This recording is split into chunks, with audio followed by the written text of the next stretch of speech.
Assalamualaikum warahmatullahi wabarakatuh. Alhamdulillahirrabbilalamin. Asyhadu an la ilaha illallah wa asyhadu anna Muhammadan abduhu wa rasuluh la nabiyya ba'da yaumil qiyamah. Allahumma shalli ala Muhammad wa ala alihi haqqa qadrihi wa miqdaril azim. Rabbi shrah li sadri wa yassir amri wahlul 'uqdatam min lisani yafqahu qawli, amma ba'du. Mahasiswa-mahasiswi Ulumul Quran yang dirahmati Allah, hari ini kita lanjutkan serial Ulumul Quran kita. Kita akan membahas pertama kali ini tentang ayat-ayat Makkiyah dan Madaniyah. Ya.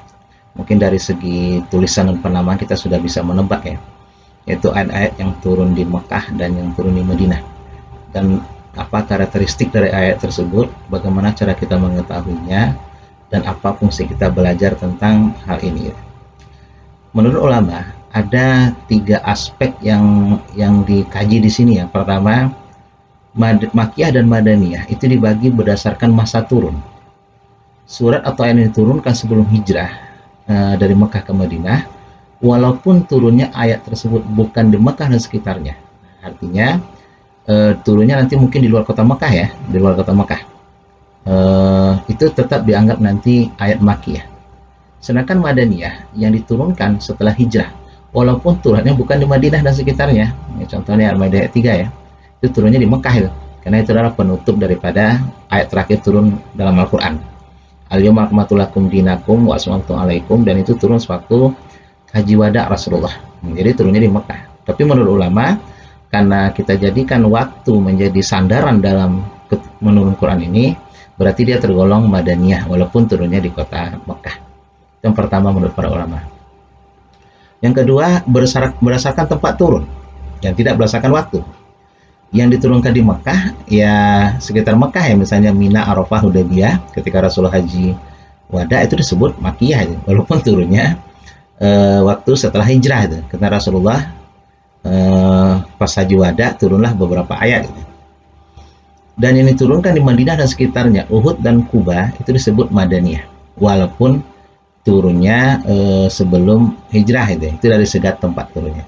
Ada juga yang membicarakan bahwa dasar penama Makkiyah Madaniyah itu adalah tergantung masyarakat yang dituju. Kalau Al-Quran itu berbicara tentang penduduk Makkah, ya disebut Makkiyah. Dan kalau berbicara tentang penduduk Madaniyah, disebut Madaniyah nih, walaupun turunnya di Makkah ya.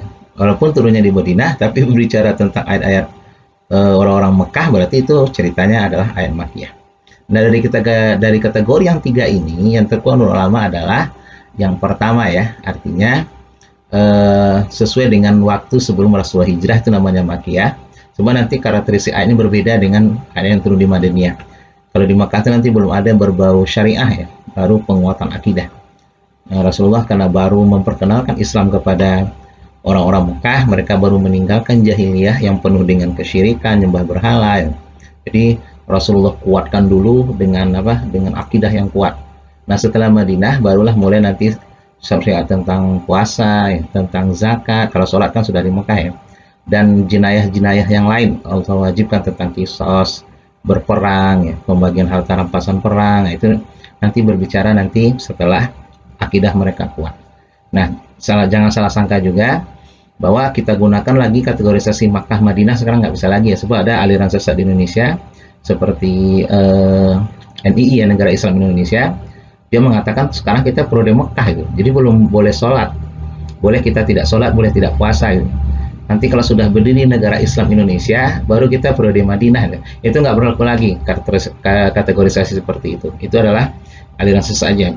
Maka Madinah itu sudah lewat, jadi sekarang kita tetap wajib sholat, tetap wajib puasa gitu. Tapi bagi orang NII, Ghafatar ya, yang terkena aliran sesat itu Al-Qiyadah Islamiyah dulu, karena mereka belum berdiri Negara Islam Indonesia, nah berarti kita masih periode Makkah itu, belum periode Madinah. Jadi boleh kita tidak sholat.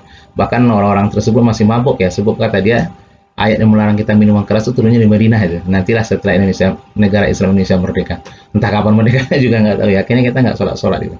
Jadi menurut ulama yang terkuat adalah yang pertama berdasarkan waktu ya. Sebelum Rasulullah hijrah itu dinamakan Makkiyah, setelah hijrah dinamakan Madaniyah itu ya. Itu yang disebutkan dalam Al-Quran itu.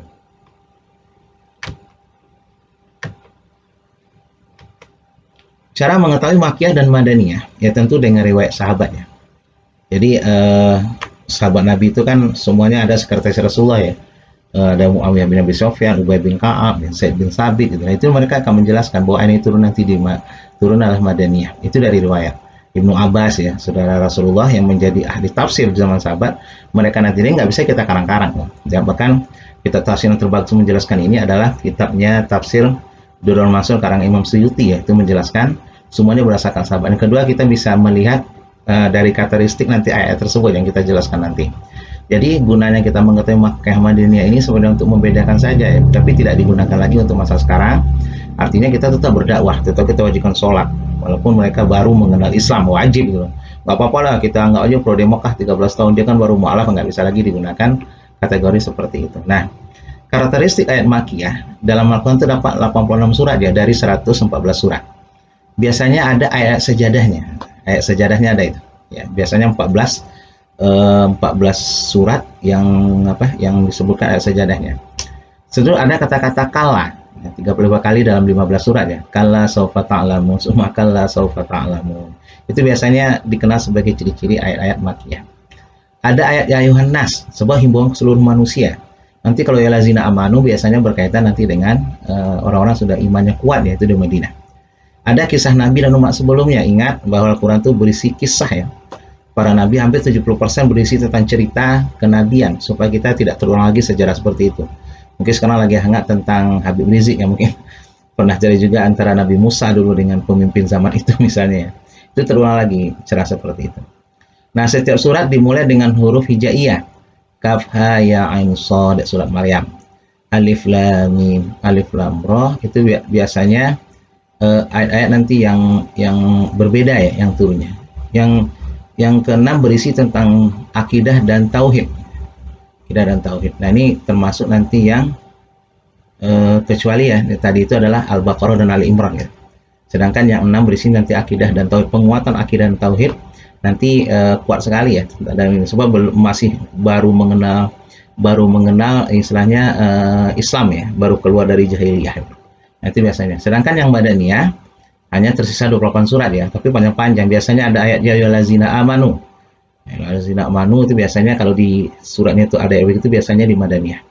Ada tentang kewajiban dan sanksi pidana ya, kutiba alaikumusiyam, kutiba alaikumul qital, kutiba alaikumul qisas, diwajibkan puasa, kisah segala macam, dan sanksi pidana ya. Nanti misalnya man qatala mu'minan muta'ammidan, siapa yang membunuh orang Islam, fadzauzu annam fatarihu raqabah. Mereka harus memerdekakan budak ya.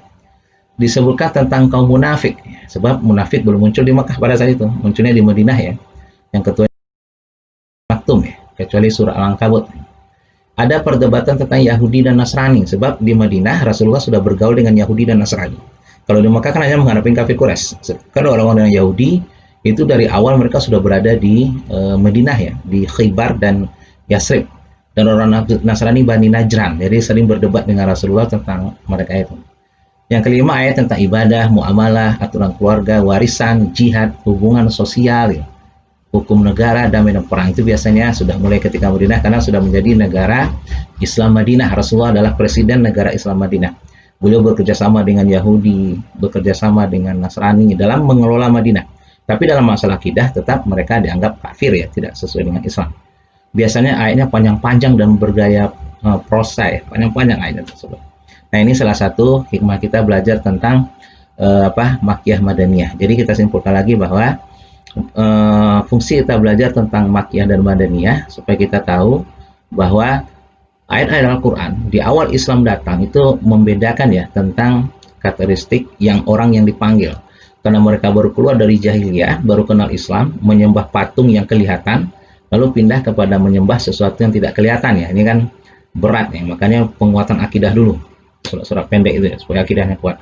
Setelah kuat, pindah ke Madinah, barulah berdiri negara Islam Madinah ya. Lalu Rasulullah baru mewajibkan beberapa ibadah-ibadah untuk mereka. Tapi jelas kita laki-laki sekarang tidak berlaku lagi, semuanya walaupun dia mu'alaf, baru kenal Islam, tetap wajib sholat gitu. Cuma Makkiyah Madaniyah itu digunakan untuk pendekatan yang istilahnya di awal-awal Islam saja. Sekarang tidak, kata ulama tidak diberlakukan seperti itu. Nah, inilah sekedar materi kita hari ini, semoga bermanfaat. Subhanakallahumma wa bihamdika asyhadu an la ilaha illa anta astaghfiruka wa atubu ilaik. Assalamualaikum warahmatullahi wabarakatuh.